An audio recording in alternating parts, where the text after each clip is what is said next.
এবং খুব নিকটরে বয়স অনুযায়ী সর্বভারতীয় যাদব বন্ধু একজুট করে କାର୍ଯ୍ୟକାରୀ ସଭାପତି ଶ୍ରୀ ସୁଭାଷ ବେହେରା ମହୋଦୟ ଏବଂ ମଞ୍ଚାସୀନ ମୋର ସମ୍ମାନୀୟ ଅତିଥି ଏବଂ ଓଡ଼ିଶାର ବିଭିନ୍ନ 30 କୋଟି ଜିଲ୍ଲାରୁ ଆସିଥିବା ସମସ୍ତ ଯାଦବ ବନ୍ଧୁମାନଙ୍କୁ ମୋର ସାଦର ପ୍ରଣାମ। আজি যে କାର୍ଯ୍ୟକାରୀ ବୈଠକ ଆହ୍ୱାନ କରାଯାଇଛି ମୁଁ ଯାଜପୁର ତରଫରୁ ମୁଁ ମୋର ବକ୍ତବ୍ୟ କିଛି ମାତ୍ରାରେ ରଖୁଛି। ଯାଜପୁର ଜିଲ୍ଲା ଏକଦା ଓଡ଼ିଶାର ଏକ ନମ୍ବର 1 ଜିଲ୍ଲା ଥିଲା।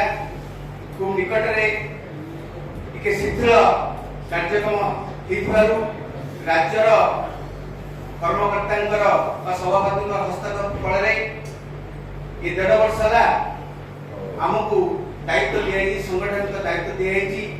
ସାଂଗଠନିକ ଦାୟିତ୍ୱ ଦିଆଗଲା ପରେ ଆମେ ଏକ ସମ୍ବର୍ଦ୍ଧନା ସଭା ମଧ୍ୟ କରିଛୁ ଗୌରବାଠାରେ। ତା ଛଡ଼ା ଖୁବ୍ ନିକଟରେ ଯାଜପୁର ଜିଲ୍ଲାର ସମସ୍ତ ସରପଞ୍ଚ, ସମିତି ସଭ୍ୟ ଏବଂ ଜିଲ୍ଲା ପରିଷଦ ନିର୍ବାଚିତ ପ୍ରତିନିଧିମାନଙ୍କୁ ଆମେ ସମ୍ବର୍ଦ୍ଧିତ କରିଥିଲୁ। ସେଥିରେ ମଧ୍ୟ ରାଜ୍ୟ ତରଫରୁ ଆମ ମହିଳା ସଭାନେତ୍ରୀ ଯୋଗଦାନ କରିଥିଲେ ରାଜ୍ୟ ତରଫରୁ। ଏବଂ 10 ଗୋଟି ବ୍ଲକକୁ ଆମେ ପୁନର୍ଗଠନ କରିଛୁ, ନୂତନ କର୍ମକର୍ତ୍ତା ମଧ୍ୟ ମନୋନୀତ କରିଛୁ ଏବଂ ଆଗାମୀ ଦିନରେ ମଧ୍ୟ ଏକ ଜାତିଭିତ୍ତିକ ଜନଗଣନା ରାଜ୍ୟ ସ୍ତରରେ ଜିଲ୍ଲା ସ୍ତରରେ ଆମେ କରିବାର ପ୍ରୟାସ ରଖିଛୁ। ତତ୍ସହିତ ଏକ କାର୍ଯ୍ୟାଳୟ ଉଦ୍ଘାଟନ କରିବା ପାଇଁ ମଧ୍ୟ ଖୁବ୍ ନିକଟରେ କାର୍ଯ୍ୟକ୍ରମ ଅଛି। ତା ଛଡ଼ା ଯାଜପୁର ଜିଲ୍ଲାରେ ବରୀ ବ୍ଲକରେ A1 ପ୍ରୋଗ୍ରାମ ଦୀର୍ଘ 6 ବର୍ଷ ହେଲା ଆମେ କଣ୍ଟିନ୍ୟୁ କରି ଆସୁଛୁ।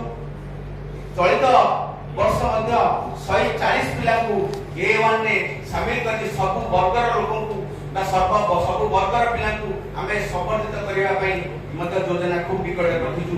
ଏହି ଚଳିତ ଅଗଷ୍ଟ ମାସରେ ଏ ଆୟ ଭିତରେ ଯୋଉ ରାଜ୍ୟ ସଭାପତି ଅନୁଭବୀ ମଣିଷ ଯୋଉଟା କହିଲେ ତାଙ୍କର ପରାମର୍ଶ ଏକ ସ୍ୱାଗତଯୋଗ୍ୟ ପ୍ରସ୍ତାବ। ଆମେ ଯୋଉ ବ୍ଲକରେ କାର୍ଯ୍ୟକ୍ରମ କରୁଛୁ ବା ଜିଲ୍ଲାରେ କାର୍ଯ୍ୟକ୍ରମ କରୁଛୁ ବା ଜିଲ୍ଲା ଭିତରେ ଆମେ ଯୋଉ ବୁଲିକି ସଂଗଠନ କରୁଛୁ ସେଥିରେ ମଧ୍ୟ ଆମର ଖର୍ଚ୍ଚ ରହିଛି।